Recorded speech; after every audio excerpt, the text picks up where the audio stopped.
আল্লাহর নিয়ামতের অকৃতজ্ঞতার গজবের কাহিনী আল্লাহ কোরআনে বলেছেন কারুনের কাহিনী। কারুন মনে করতো আমার যোগ্যতা অর্জন করেছি, কিন্তু এই গৌরব তাকে কোন বিপদে নিয়ে গিয়েছিল যদি কালকে প্রসঙ্গ আসে আমরা বলবো আল্লাহু আলাম। আমি আজকের মতো বিদায় নিচ্ছি। আমি অপেক্ষা করছিলাম শেখ এসে যাবেন, এসে গিয়েছেন। সুবহানাকা আল্লাহুম্মা ওয়া বিহামদিকা। ঠিক আছে, হুজুর বলছেন 10:30 পর্যন্ত নাকি আমার সময় আছে, তাহলে আমি আর 10-15 কারণের গল্পটা বলে দিই নাকি? জি, এটা খুব আমাদের শিক্ষার গল্প।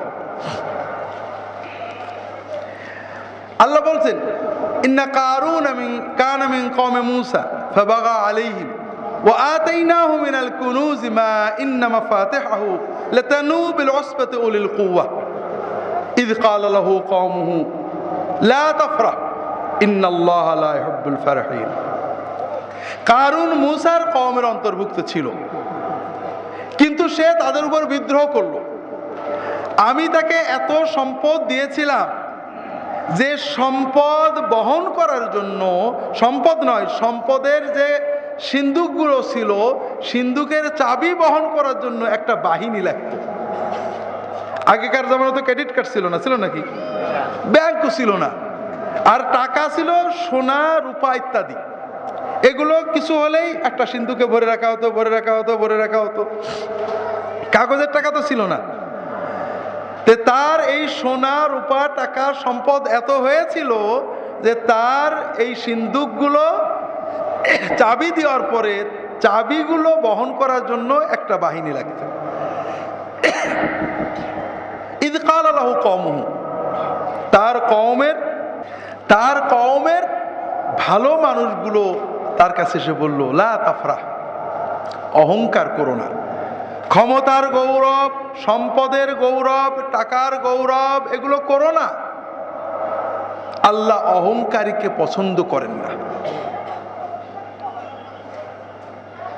ওয়াবতাগি ফীমা আতাকাল্লাহুদ দারাল আখিরাহ ওয়া লা তানসা নসীবাকা মিনাদ দুনিয়া। দেখেন, দাওয়াতের মৌলিক বিষয়গুলো বোঝেন। কারুনের কাছে দিনের দায়ীরা দাওয়াত দিতে গেছে। প্রথম কি দাওয়াত দিল? অহংকার করো না ভাই। সবচেয়ে বড় যে পাপ করছিল সেই পাপের প্রতি দৃষ্টি আকর্ষণ করা হলো, কারণ আল্লাহ অহংকারীকে পছন্দ করেন না। অহংকার, ঔদ্ধত্য, অতি উৎফুল্লতা, যে কোনো বিষয়ে একেবারে আনন্দ উল্লাসে ভেঙে পড়া, আল্লাহ এগুলো পছন্দ করেন না। এরপরে কি বললেন? ওয়াবতাগি ফীমা আতাকাল্লাহুদ দারাল আখিরাহ। আল্লাহ তোমাকে যত সম্পদ দিয়েছে, এই সম্পদ দিয়ে তুমি মূলত তোমার উচিত হলো আখিরাত ক্রয় করা। তোমার সম্পদ কিসে ব্যবহার করবে? আখিরাতের জন্য। আমাদেরও দাওয়াতের ক্ষেত্রে এটা মনে রাখতে হবে যে মানুষ ঘুমিয়ে থাকে। আমি মাঝে মাঝে বলি, এটা খুব বাস্তব, আপনাদের মাহফিলে বলা হয়নি, বলতে পারি। উত্তরা আমার এক বন্ধু আছেন, বেশ কয়েক মাস আগের ঘটনা। উত্তরার আমার এই বন্ধু, উনি দিনদার মানুষ, ব্যবসায়ী। ওনার পাশের ফ্ল্যাট, বড় বিল্ডিং, 4 ইউনিটের বড় ফ্ল্যাট, উনি মালিক, ডাক্তার মানুষ, খুব কড়া, কারোর কাছে ভিজিট কম নেয় না। রোগ দিয়েছে, এটা আল্লাহ টাকা দিবা নাকি, খুব কড়া। অনেক সম্পদ করেছেন, গাজীপুরে কয়েক কোটি টাকা জমা জমি আছে, বাড়ি ঘর আছে। তা আমার ওই ভাই বলছেন, একদিন ফজরের নামাজ পড়তে যাচ্ছি, দেখি যে ওই ডাক্তার সাহেবের গ্যারেজে আলো জ্বলে। একটু আগিয়ে গেলাম, দেখলাম একটা খাটিয়ায় একটা লাশ, আর পাশে দারোয়ান বসে আছে, আলোটা জ্বালা, লাইট জ্বালা। তাহলে কি ব্যাপার? বলে ডাক্তার সাহেব রাত্রে 10টার দিকে 11টার দিকে মারা গেছেন, বাড়ির লোকেরা লাশ নামিয়ে দিয়েছে, আমি পাহারা দিচ্ছি। চলে গেলেন। আমার ওই ভাই খুব দিনদার মানুষ, উনি ফজরের নামাজ পড়ে কিছু কোরআন, কয়েকজন বসে কোরআনের দর্শ করেন, এরপরে এশাক চাষতের নামাজ পড়ে মসজিদ থেকে বেরোন। তিনি বললেন যে এশাক পড়ে যখন মসজিদ থেকে বেরিয়েছি তখন ডাক্তার সাহেবের বাড়ির সামনে দিয়ে গেলাম, দেখলাম ওই দারোয়ান আছে আর ওই বিভিন্ন মাদ্রাসা থেকে একটা ছাত্র ভাড়া করে আনা হয়েছে, ওরা কোরআন শরীফ পড়ছে। কথা বোঝেননি? এই বাড়ি টাকা ওই ডাক্তার সাহেব জমিয়েছেন, কাউকে দিতেন না। যারা আল্লাহর পথে ব্যয় করত, যারা গরিব মিসকিনের দিত, মাদ্রাসায় দিত, তাদেরকে উনি বোকা মনে করতেন।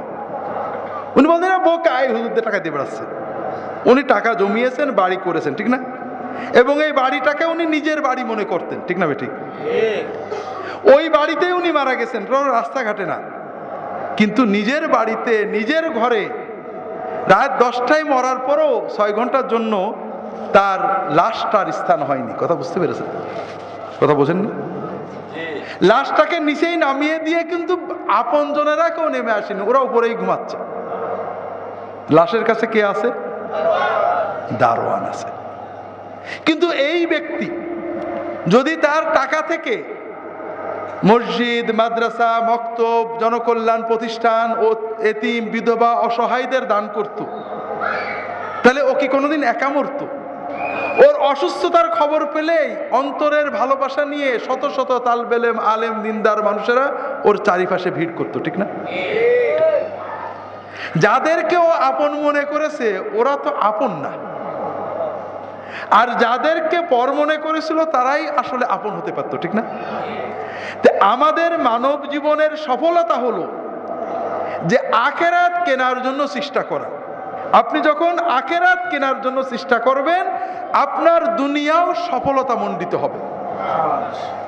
আর যখন আপনি মনে করবেন যে এই আপনার দুনিয়ার এই সব আপনার, আপনি ঠকে যাবেন, দেখবেন এগুলো কোনোটাই আপনার থাকেনি। আর এটাই আখেরাতমুখীটার বড় সফলতা। আল্লাহ রসুল সাল্লাল্লাহু আলাইহি ওয়াসাল্লাম আমাদেরকে সুন্দর করে বুঝিয়েছেন, মান কানাতিদ দুনিয়া হাম্মাহু জাআলাল্লাহু ফাকরাহু বাইনা আইনাইহি ওয়া ফাররাকা আলাইহি আমরাহু ওয়া লাম ইয়াতি মিনাদ দুনিয়া ইল্লা মা কুতিবা লাহু।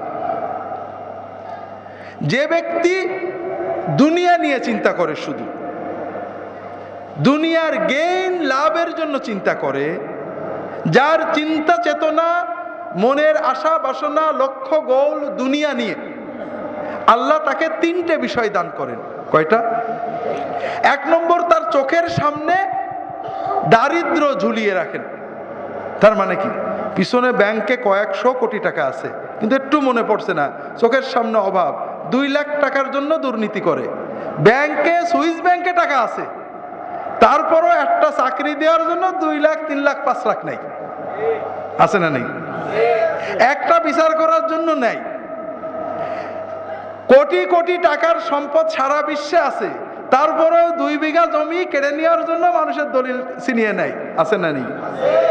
তার মানে ওর ওই যা আছে ওটা কিছুই না, ওর চোখের সামনে ঝুলে আসা অভাব। ওর মতো অসহায় নেই দুনিয়াতে।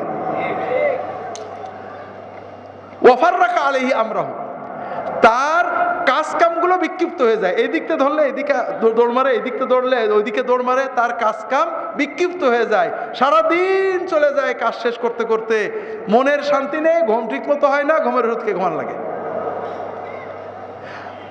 আর এত কিছুর পরও দুনিয়ার ওইটুকুই পায় যেটা আল্লাহ তার দেন। কথা বোঝেননি? ওমান কানাতিল আখিরাতু হাম্মাহু, আর যার চিন্তা চেতনা আখিরাতমুখী, যে ব্যবসা করে আখিরাতের চিন্তা করে, বিয়ে করে আখিরাতের চিন্তা করে, দিনের দাওয়াত দেয় আখিরাতের চিন্তা করে, লেখাপড়া করে আখিরাতের চিন্তা করে, যার সব সময় চিন্তাটা হলো আখিরাতের সফলতা, আল্লাহর সন্তুষ্টি, আল্লাহ তাকে 3টে জিনিস দেন। 1 নম্বর হলো জাআলাল্লাহু গিনাহু ফি কলবিহি, তার অন্তরের ভিতরে আল্লাহ সচ্ছলতা দিয়ে দেন, অমুখাপেক্ষিতা দিয়ে দেন। খুব ভালো করে বোঝেন ভাইয়েরা, অভাব কি? আপনার লোভ হচ্ছে তো ওইটা দরকার, আর শান্তি কি? আপনার ভিতরে লোভ নেই, আমি আলহামদুলিল্লাহ ভালো আছি। এই দুনিয়াতে হ্যাপিয়েস্ট কান্ট্রি সার্ভে হয়, মোস্ট হ্যাপি কান্ট্রি যেগুলো, দেখা গেছে যেসব দেশগুলো টাকা পয়সায় উন্নত তাদের চেয়ে অনেক কম উন্নত দেশের মানুষেরা অনেক বেশি সুখী আছে। কারণ সুখটা শুধু টাকা পয়সার সাথেই না। এজন্য যখন মানুষের অন্তরের ভিতরে স্যাটিসফ্যাকশন আছে, আমি ভালো আছি আলহামদুলিল্লাহ, আল্লাহ তাআলা আমাকে যা দিয়েছেন ভালো আছি, টাকা ব্যাংকে কম আছে এটা না, আলহামদুলিল্লাহ আজকে খাচ্ছি, পেট ভরা আছে, কালকের খাবার আছে, আলহামদুলিল্লাহ, আর কি চাই, পরশুদিন আল্লাহ চালাবে। কথা বুঝতে পারেননি? ওয়াজামা আলাইহি আমরাহু, আল্লাহ তাআলা তার কাজকামগুলো সুন্দর করে এক করে দেন, কাজ কাম গুছায় করে আরামে ঘুমাই। কথা বুঝেননি? ওয়া আতাতহু দুনিয়া ওয়া হিয়া রাগিবা, আর এত কিছুর পরেও সে দুনিয়া চায় না, আল্লাহকে নিয়েই আখিরাত নিয়েই সে কাজ করতে থাকে। আল্লাহর সন্তুষ্টি আখিরাতের সফলতার জন্য সে পাড়ায় পদক্ষেপ নেয়, লেখাপড়া করে, চাকরি করে, ওকালতি সব কিছু করে। তারপরেও আল্লাহ তার জন্য দুনিয়াকে বশীভূত করে দেন, দুনিয়া বাধ্য হয়ে তার নত হয়ে যায়। কাজেই দ্বীনি দাওয়াতের বড় বিষয় যেটা আপনাদের বলছিলাম, কোরআনের 3 ভাগের 1 ভাগ হলো আখিরাত। আখিরাতের চিন্তাকে উজ্জীবিত করো। এই দুনিয়া কিছুই না, মন তোমার শান্তিতে ভরে যাবে। দুনিয়ায় আল্লাহ যা দিয়েছেন, আমার স্বামী, আমার স্ত্রী, আমার ছেলে, আমার মেয়ে, আমার টাকা, আমার পয়সা, আমার কষ্ট, আমার বিপদ, আমার চোখ, আমার ভালো, আমার বন্ধু, আমার আল্লাহর নিয়ামত, আল্লাহ আমাকে দিয়েছে, নিশ্চয়ের ভিতর ভালো আছে। আর এগুলো শুধু দুনিয়ার জন্য না, আখিরাতে আমার কাজে লাগবে। কাজে আমি আখিরাতের জন্য ব্যবহার করি। আমার বউ রাগ করেছে, আখিরাতে কাজে লাগবে। আমার বউ রান্না করেছে, আখিরাতে কাজে লাগবে। আমার স্বামী রাগ করেছে, আখিরাতে কাজে লাগবে। আমার স্বামী ভালো করেছে, আখিরাতে কাজে লাগবে। আমার ছেলে ভালো চাকরি পেয়েছে, কাজে লাগবে। আমার অসুখ হয়েছে, কাজে লাগবে।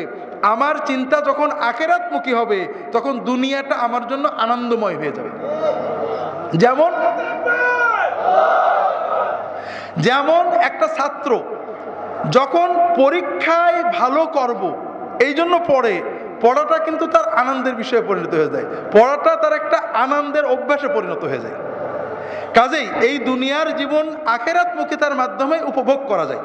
দুনিয়াকে যখন আপনি মনে করবেন এই দুনিয়া, নাস্তিকদের জীবন নেই, পশুর চেয়েও খারাপ। জীবনে যে কষ্টগুলো, দুঃখগুলো, এগুলোই বড়।